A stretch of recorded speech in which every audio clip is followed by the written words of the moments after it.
नमस्कार दोस्तों, आपका स्वागत है एक बार फिर से आपके अपने चैनल शास्त्र ज्ञान में। दोस्तों, आप कुछ नया सीखना चाहते हैं तो हमारे चैनल को सब्सक्राइब करें। ओम श्री गणेशाय नमः। दोस्तों, स्वागत है आप सभी का एक बार फिर से। दोस्तों, इस बार 19 सितंबर 2023 को करीब 250 वर्षों बाद एक अद्भुत और शुभ संयोग बनने जा रहा है, क्योंकि इस दिन साल की सबसे बड़ी चतुर्थी गणेश चतुर्थी पड़ने जा रही है। और अगर आप इस दिन घर के इन कोनों में स्वस्तिक बना देते हैं तो इतना धन आएगा कि आप संभाल नहीं पाएंगे। साथ ही इससे आपके घर से बुरी शक्तियां का नाश हो जाएगा और कैसी भी आपकी मनोकामना हो वो तुरंत ही पूरी हो जाएगी। तो दोस्तों, आज के इस वीडियो में हम आपको बताएंगे कि गणेश चतुर्थी के दिन घर में इस जगह स्वस्तिक बना देते हैं तो गणेश भगवान बहुत ही शीघ्र प्रसन्न होकर आपकी सभी मनोकामना पूर्ण कर देते हैं। तो जानेंगे स्वस्तिक से जुड़ा वो कौन सा उपाय और कौन सी पूजा विधि है जिससे गणेश भगवान खुश होकर गणेश चतुर्थी पर आपकी सभी मनोकामनाएं पूर्ण कर देंगे। और दोस्तों, यदि आप भी अपने जीवन में गणेश भगवान जी की कृपा पाना चाहते हैं तो इस वीडियो को लाइक करके कमेंट में ओम श्री गणेशाय नमः लिखना न भूलें। दोस्तों, किसी भी शुभ काम के पहले या किसी भी नई चीज के इस्तेमाल से पहले उसमें कुमकुम, सिंदूर या हल्दी का स्वास्तिक बनाने की प्रथा सदियों से चली आ रही है। ऐसा माना जाता है कि ये घर में खुशहाली लाने का एक आसान तरीका है। स्वास्तिक को मंगल ग्रह का प्रतीक माना जाता है, इसी वजह से इससे घर में ऊर्जा आकर्षित होती है और जिस स्थान पर यह शुभ चिन्ह बनाया जाता है वह अपने आप ही ऊर्जा से भरपूर हो जाता है।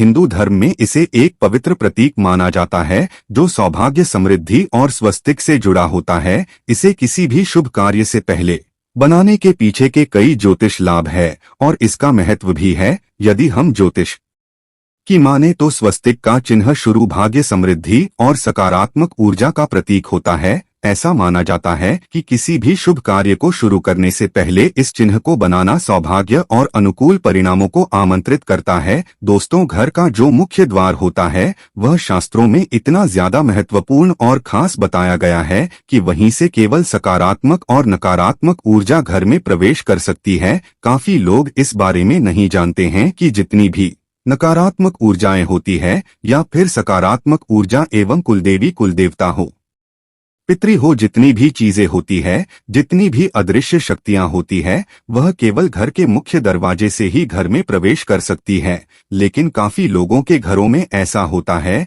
कि इतनी नकारात्मक ऊर्जाएं वास करने लग जाती है कि उनका अपने खुद के घर में मन नहीं लगता है और बिल्कुल ऐसा मन करता है कि घर से बिल्कुल किसी भी प्रकार से बाहर निकला जाए। और यह चीजें आपने खुद भी काफी बार देखी होंगी कि जब भी आप घर से बाहर रहते हैं उस समय तो आपका मन बिल्कुल ठीक रहता है, लेकिन जैसे ही घर में प्रवेश करते हैं इस प्रकार से लगता है कि ना जाने कितनी नकारात्मक शक्तियों ने आपको घेर लिया है। तुरंत ही बहुत ज्यादा घबराहट, बेचैनी हो जाती है। काफी लोग उनके बारे में बताते भी हैं और पूछते भी हैं। तो दोस्तों, आपको बता दें कि जब भी इस प्रकार होता है कि घर में नकारात्मक ऊर्जा वास करें तो आप समझ जाएं कि उन दिनों में फिर कोई भी कार्य आपका बनने वाला बिल्कुल भी नहीं है। जितनी भी आप कार्य करेंगे उन सभी कार्यों में बिल्कुल ही निराशा हाथ लगने वाली है, क्योंकि जितनी भी शुभ लाभ, सुख, समृद्धि, धन की चीजें होती है वह वहीं पर आकर्षित होती है जहां पर सुखवास करता है, यानी कि सकारात्मक ऊर्जा ये जहां पर वास करती है केवल वहीं पर सुख बरसता है। नहीं तो नकारात्मक ऊर्जा केवल दुख को ही आकर्षित करती है। दोस्तों, अब आपको ये भी बता दें कि काफी घरों में ऐसा होता है कि पितरों के कारण भी कष्ट होते हैं, क्योंकि अगर पितृ प्रसन्न नहीं होते हैं या फिर पितृ अगर संतुष्ट ना हो तो ऐसे घर में हमेशा ही लगातार संकट घेर के रखता है। कहीं ना कहीं से परेशानी उत्पन्न होती रहती है। जितनी भी मेहनत लोग करते हैं उन्हें उनकी मेहनत का लाभ मिल ही नहीं पाता है। इसीलिए कहा जाता है कि पितरों का साथ होना बेहद आवश्यक होता है। जिस भी व्यक्ति पर पितरों का हाथ होता है तो ऐसा व्यक्ति कभी भी निराशा को अपने जीवन में नहीं देखता है। चाहे उसके जीवन में कितना भी कष्ट हो, पितर उसके सभी संकट को ढाल की तरह अपने ऊपर ले लेते हैं। इतना ज्यादा महत्वपूर्ण पितरों को बताया गया है। अब आपको यह भी बता दें कि पितरों का जो स्थान होता है वो घर का मुख्य द्वार होता है। घर के मुख्य द्वार पर जो ऊपर वाला स्थान होता है वहीं पर पितृ और कुलदेवी कुलदेवता वास करते हैं, जिससे घर के पितृ स्ट्रांग नहीं होते हैं या फिर कुलदेवी कुलदेवता स्ट्रांग नहीं होते हैं तो उस घर में हमेशा ही नकारात्मक ऊर्जा वास करती है। और जहां पर नकारात्मक ऊर्जाएं निवास करती है वहां पर घर के सभी लोगों में आपस में इस तरह से लड़ाई होती है, इस तरह से युद्ध होता है कि जैसे पता नहीं कितने बड़े दुश्मन हो। तो आपको यह भी बता दें यह सभी चीजें केवल नकारात्मक ऊर्जाओं के कारण होती है। अगर घर में सकारात्मक ऊर्जा आए हो तो वहां के सभी लोग समझदार हो जाते हैं, शांत हो जाते हैं, संतुष्ट हो जाते हैं। लेकिन अगर नकारात्मक ऊर्जा किसी घर में वास करती हो तो वहां पर बीमारी होना, हमेशा ही तनाव बना रहना, चिंता बनी रहनी, धन की समस्याएं होना, कर्ज बढ़ जाना, शत्रु का घेर लेना, इस प्रकार की सभी नकारात्मक ऊर्जा ये वहां होने लग जाती है। तो सबसे पहले आप इस चीज को यह समझे कि आपके घर का जो मुख्य दरवाजा है, जो घर का मुख्य द्वार है, उस पर हमेशा ही हर महीने एक स्वस्तिक बनाना है और उसे हर महीने चार्ज भी करना है। काफी लोग तो ऐसे होते हैं कि साल में कभी 5 साल में एक बार स्वस्तिक बनाकर उसे कई सालों के लिए फिर भूल जाते हैं, और जबकि इस बात पर ध्यान ही नहीं देते हैं कि घर का मुख्य द्वार सबसे ज्यादा मुख्य है, तभी तो उसे मुख्य कहा जाता है। तो आप इस बात का ध्यान रखें कि स्वस्तिक को हर महीने आपको रिचार्ज करना है। स्वस्तिक के बड़े ही ज्यादा लाभ होते हैं और इसकी जितनी भी डंडियां होती है, जो इसके लेग्स होते हैं, इसमें जो स्पेस होता है, वह सभी चीजें तंत्र को दर्शाते हैं। स्वस्तिक एक प्रकार से यंत्र होता है जो सुख को आकर्षित करता है, यानी कि आपके जीवन में सुख, समृद्धि, धन, यश, वैभव सभी चीजों को आकर्षित करने के लिए यह एक यंत्र होता है। इस बात का भी ध्यान रखा करें कि अगर आपके घर में धन की समस्याएं हैं तो केवल हल्दी से ही स्वस्तिक को बनाना है, और अगर आपके घर में बच्चे आपका कहना नहीं मानते हैं, धन की समस्याएं भी होती रहती हैं, तब आपको अष्टगंध का इस्तेमाल करना है या सिंदूर में चंदन मिलाकर भी स्वस्तिक घर के मुख्य द्वार पर बनाया जा सकता है। इससे बहुत ही ज्यादा लाभ मिलते हैं। ये गुप्त विधि है कि सिंदूर में आपको चंदन मिलाकर ही स्वस्तिक को बनाना है। इससे पितृ प्रसन्न होते हैं, कुलदेवी का, कुलदेवताओं का साथ बना रहता है और उस घर में नकारात्मक ऊर्जा ये बिल्कुल भी प्रवेश नहीं कर पाती है। जिस घर में हर महीने स्वस्तिक चार्ज भी होता रहता है तो वहां पर नकारात्मक ऊर्जा प्रवेश नहीं करती। अब दूसरी चीज आपको यह ध्यान रखनी है कि घर का जो मुखिया है और घर के मुखिया की जो डेट ऑफ बर्थ है, उसी का भाग्य अंक निकालकर आपको अपने घर के मुख्य द्वार पर अंदर की ओर लिख लेना है। और जब भी आप घर से बाहर निकलते हैं या फिर बाहर से घर में आते हैं तो बस उस अंक को रोजाना आप छूना शुरू करें। बस इतना करने मात्र से ही कुछ अंक से लाभ इतने ज्यादा जीवन में बढ़ जाते हैं कि जैसे अगर आपके जीवन में धन की समस्याएं, कर्ज की समस्याएं या फिर शत्रुओं ने आपको घेर के रखा है,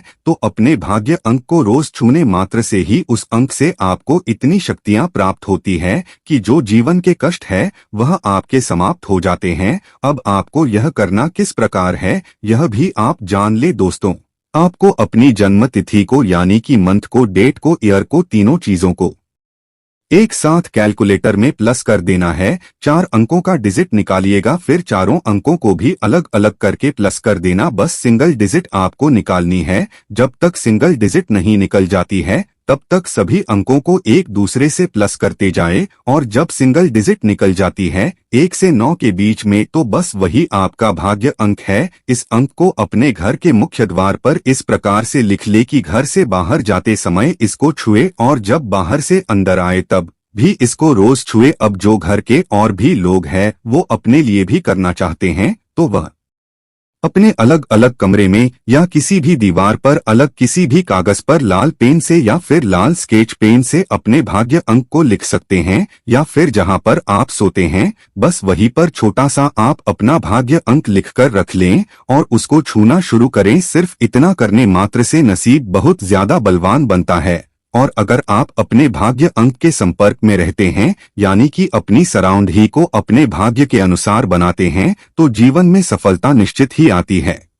अब आप यह देखिए कि भाग्यांक केवल डिजिट नंबर या कोई एक अंक नहीं है, बल्कि यह चीजें आपके घर की अदृश्य शक्तियां को दर्शाती है, यानी कि इस भाग्यांक में आपने जन्म लिया है तो इस प्रकार से आप अपने भाग्य की जो है उससे संपर्क में जुड़ जाते हैं और वहीं से आपको हीलिंग प्राप्त होती है। आपको यह भी बता दें कि जितनी भी अदृश्य शक्तियां होती है, जितनी भी सकारात्मक शक्तियां होती है, वह एक प्रकार से एंगल ही कही जाती है, यानी कि ये इतने ज्यादा अच्छे होते हैं कि बस केवल आपकी मदद करना चाहते हैं। अगर आप किसी भी तरह से उनसे संपर्क बनाना जान जाते हैं तो चाहे आप उन्हें फिर कुछ भी कहें, निश्चित ही आपके कार्य को करते हैं। बल्कि सकारात्मक ऊर्जा का कार्य केवल इतना ही है कि वह उस व्यक्ति की मदद करें जो केवल दुख में होता है, परेशानी में होता है, या जो भी जिस भी व्यक्ति के जीवन में संकट हो, अगर वो उन अदृश्य शक्तियों से संपर्क बना लेता है तो उसे निश्चित ही सहायता सफलता प्राप्त होती है,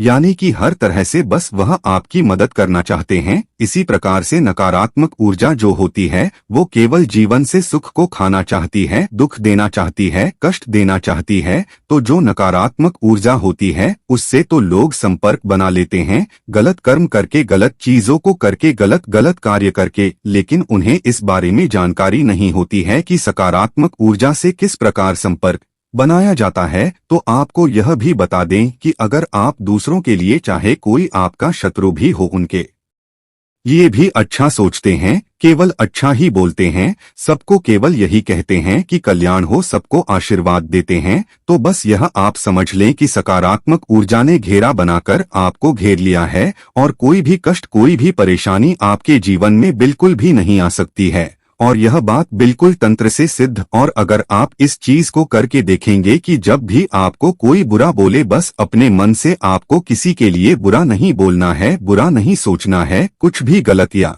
नकारात्मक आपको अपने मन में नहीं लेकर आना है। बस केवल इतना 4 दिन आप खुद कर के देखे, 5वें दिन आप खुद समझ जाएंगे कि कितनी ज्यादा बड़ी बात इस वीडियो में आपको पता चल गई है। क्योंकि जैसे ही आप दूसरों का भला सोचने लगेंगे, कल्याण सोचने लगेंगे, किसी के बारे में बुरा नहीं बोलेंगे, किसी को गलत नहीं कहेंगे और ना ही किसी के बारे में गलत करने की सोचेंगे, तो बस उसी समय से सकारात्मक ऊर्जा सेवक की तरह आपके कार्य करती है। जो भी आप चाहते हैं वह आपको लाकर देती है और किसी न किसी रूप से आपको यह भी संकेत देती है कि हम आपके आसपास है। इस बारे में और भी ज्यादा विस्तार से जानेंगे कि किस प्रकार सकारात्मक ऊर्जा संकेत देती है, किस प्रकार उनसे बात की जा सकती है और किस प्रकार से वह स्वप्न में भी आती है। क्योंकि जैसा कि आप जानते हैं कि नकारात्मक ऊर्जा घबराहट देकर, परेशानी, कष्ट देकर दर्शाती है कि नकारात्मक ऊर्जा आपके आसपास घूम रही है, उसी प्रकार से सकारात्मक ऊर्जा भी संकेत देती है, बल्कि नकारात्मक ऊर्जा से ज्यादा स्ट्रांग संकेत देती है,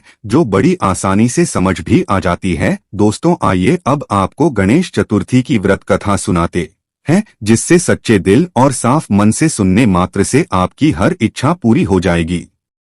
पहली कथा पौराणिक एवं प्रचलित श्री गणेश कथा के अनुसार, एक बार देवता कई विपदाओं में घिरे थे, तब वह मदद मांगने भगवान भोलेनाथ के पास आए। उस समय शिव के साथ कार्तिकेय तथा गणेश जी भी बैठे थे। देवताओं की बात सुनकर शिवजी ने कार्तिकेय व गणेश जी से पूछा कि तुम में से कौन देवताओं के कष्टों का निवारण कर सकता है। तब कार्तिकेय व गणेश जी दोनों ने ही स्वयं को इस कार्य के लिए सक्षम बताया। इस पर भगवान भोलेनाथ ने दोनों की परीक्षा लेते हुए कहा कि तुम दोनों में से जो सबसे पहले पृथ्वी की परिक्रमा करके आएगा वही देवताओं की मदद करने जाएगा। भगवान भोलेनाथ के मुख से यह वचन सुनते ही कार्तिकेय अपने वाहन मोर पर बैठकर पृथ्वी की परिक्रमा के लिए निकल गए, परंतु गणेश जी सोच में पड़ गए कि वह चूहे के ऊपर चढ़कर सारी पृथ्वी की परिक्रमा करेंगे तो इस कार्य में उन्हें बहुत समय लग जाएगा। तभी उन्हें एक उपाय सूझा। गणेश अपने स्थान से उठे और अपने माता पिता की 7 बार परिक्रमा करके वापस बैठ गए। परिक्रमा करके लौटने पर कार्तिकेय स्वयं को विजेता बताने लगे। तब शिवजी ने श्री गणेश से पृथ्वी की परिक्रमा न करने का कारण पूछा। तब गणेश ने कहा, माता पिता के चरणों में ही समस्त लोग हैं। यह सुनकर भगवान भोलेनाथ ने गणेश जी को देवताओं के संकट दूर करने की आज्ञा दी। इस प्रकार भगवान भोलेनाथ ने गणेश जी को आशीर्वाद दिया कि चतुर्थी के दिन जो तुम्हारा पूजन करेगा और रात्रि में चंद्रमा को अर्घ्य देगा, उसके तीनों ताप यानी दैहिक ताप, दैविक ताप तथा भौतिक ताप दूर होंगे। इस व्रत को करने से व्रतधारी के सभी तरह के दुख दूर होंगे और उसे जीवन के भौतिक सुखों की प्राप्ति होगी। चारों तरफ से मनुष्य की सुख समृद्धि बढ़ेगी, पुत्र पौत्रादि धन ऐश्वर्य की कमी नहीं रहेगी। गणेश चतुर्थी व्रत की दूसरी कथा एक समय की बात है। राजा हरिश्चंद्र के राज्य में एक कुम्हार था। वह मिट्टी के बर्तन बनाता, लेकिन वे कच्चे रह जाते थे। एक पुजारी की सलाह पर उसने इस समस्या को दूर करने के लिए एक छोटे बालक को मिट्टी के बर्तनों के साथ आवा में डाल दिया। उस दिन संकष्टी चतुर्थी का दिन था। उस बच्चे की माँ अपने बेटे के लिए परेशान थी। उसने गणेश जी से बेटे की कुशलता की प्रार्थना की। दूसरे दिन जब कुम्हार ने सुबह उठकर देखा तो आवा में उसके बर्तन तो पक गए थे, लेकिन बच्चे का बाल बांका भी नहीं हुआ था। वह डर गया और राजा के दरबार में जाकर सारी घटना बताई। इसके बाद राजा ने उस बच्चे और उसकी मां को बुलाया तो मां ने सभी तरह के विघ्न को दूर करने वाली संकष्टी चतुर्थी का वर्णन किया। इस घटना के बाद से महिलाएं संतान और परिवार के सौभाग्य के लिए संकट चौथ का व्रत करने लगी। तो दोस्तों, उम्मीद करते हैं आज की वीडियो से आपको लाभ अवश्य होगा। आज के लिए बस इतना ही। तो दोस्तों, आपको ये जानकारी कैसी लगी हमें कमेंट में अवश्य बताएं। वीडियो को लाइक करें। धन्यवाद।